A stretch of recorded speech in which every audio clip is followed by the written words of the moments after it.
Welcome back to another episode of Rock Boys Football Wednesday morning in a transfer portal edition for Florida State that I really like a lot. Former Rutgers offensive lineman Ja'Elyne Matthews committing to Florida State. Now, this kid is, kind of intriguing name to talk about, was an early enrollee for Rutgers, going into his true freshman year.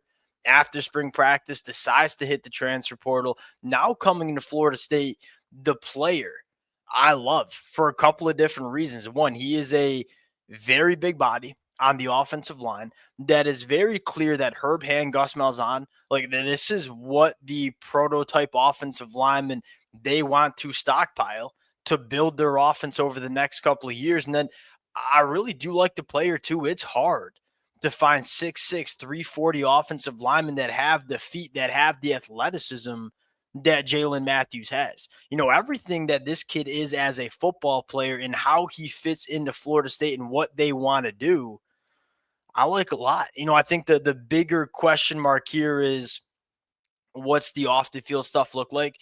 And many of y'all know I don't love talking about the off the field stuff, but you heard some stuff with this kid coming out of high school. And then you obviously see him commit to Rutgers, make it about 3 months, and hit the portal once again.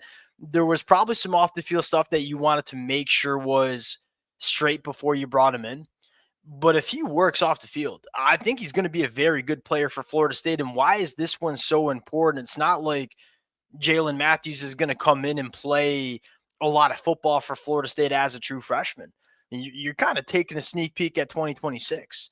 Florida State, prior to this new staff coming in, missed on a lot of offensive linemen. And so you look at the offensive line going into 2025, you pull up the depth chart and say, hey, we like what we have in terms of what our starting five is going to be.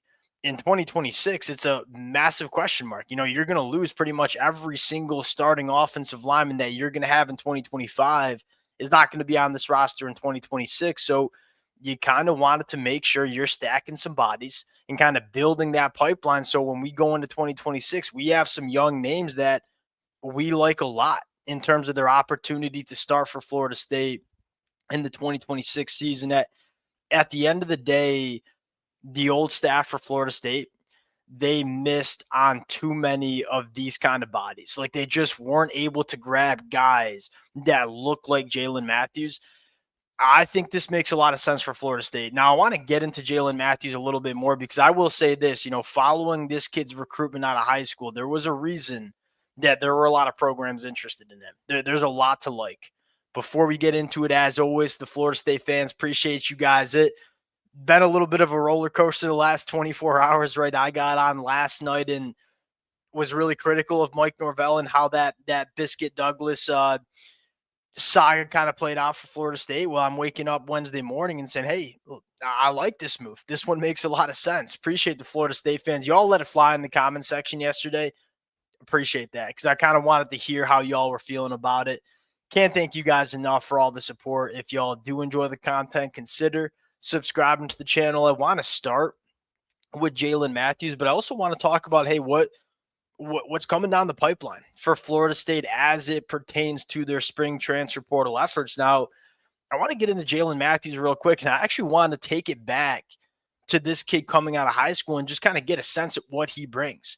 Number one, he's a really good athlete for the size. Like it's really hard to find, 6'6", 320 plus guys that move the way Ja'Elyne Matthews does. Like he is light on his feet. He is solid in pass protection.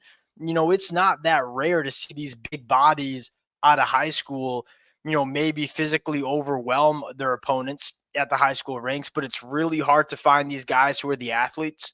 And I do think Ja'Elyne Matthews displays a lot of really good functional athleticism. He's light on his feet, has good reactionary quickness, and he plays with really good pads. Like this is not a guy that just relies on his overwhelming size to move bodies off the line of scrimmage. Look at the pad level here. And this is a guy that knows how to bring his hips, bring his pads, and move bodies off the line of scrimmage. And we've said this a lot. Like, hey, Mike Norvell bringing in Gus Malzahn. We want to run the football. And if we want to run the football, yeah, you want to have good running backs, but you got to have bodies on the offensive line that can change the line of scrimmage, that can move the line of scrimmage. You saw Florida State do that with guys like Micah Pettis and Gunnar Hansen, guys that are 330 plus. And Ja'Elyne Matthews, very similar kind of guy.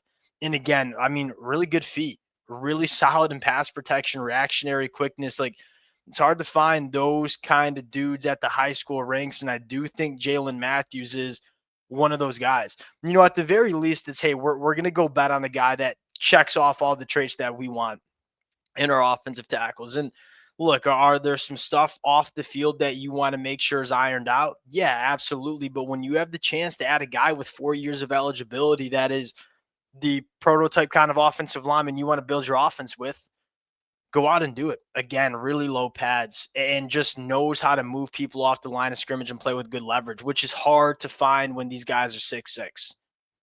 I'm a fan of Ja'Elyne Matthews, and I'm interested to see if he can kind of come in and maybe crack it too deep for Florida State going into 2025. I would be surprised. Like, to me, it's probably a little bit more of a 2026 edition. Like, yeah, I wouldn't be surprised if he starts at one of the tackle spots in the 2026 season.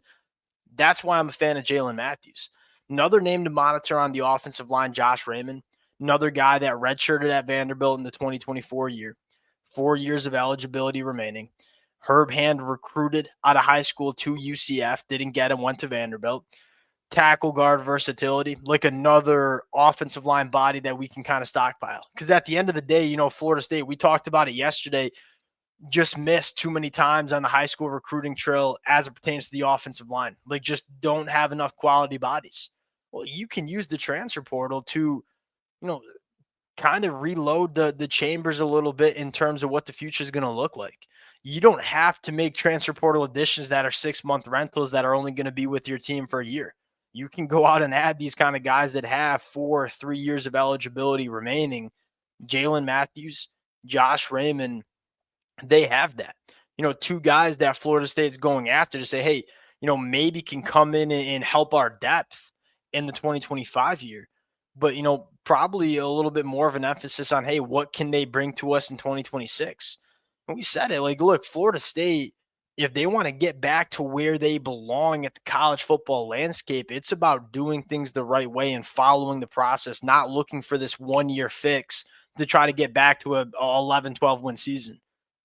Build this thing the right way so you can experience, sustainable success, not just 1 or 2 years of success. Josh Raymond, Ja'Elyne Matthews, to me, that's how you do it. One other name to monitor that, again, just really gets me excited is Gavin Sashank. This is a guy that, I think Florida State went into spring practice looking for a running back one to emerge. I don't know if that happened. You heard some good things from guys like Roydell Williams, and you're really excited about a guy like Usman Kramoa coming in the summer.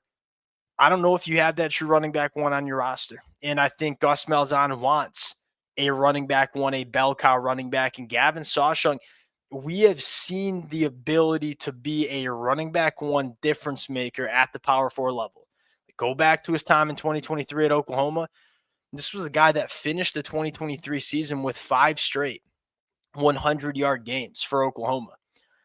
Dealt with some injuries, dealt with a really ugly Oklahoma offense in 2024, but we know he has that running back potential in him. And so you can bring him in, getting him in the fall camp and say, hey, now you got the opportunity to potentially emerge as that running back one. We'll see if they can go out and land him. I'm a big fan of Gavin Sashank, and I think you have the offensive line to stimulate a run game, which it didn't have in 2024. Now you're looking for a running back to be a difference maker. This kid, you keep him clean to the second level. You give him space to operate, he will be a difference maker at running back. 10-6 in the 100-meter dash, really good short area quicks in terms of making second-level defenders miss. I would like this addition a lot. We'll see where else Florida State decides to go. I think they did the bulk of their roster building in the winter portal window, but there are still a few names that I think would elevate this team, not only in 2025, but the future of this team that Florida State's continuing to go after. We'll cut it there. Appreciate you guys rocking with it. I think we're going to have some other commitments to talk about over the next couple of days. Appreciate you guys. If y'all do enjoy the content, consider subscribing to the channel, and we'll talk to y'all later.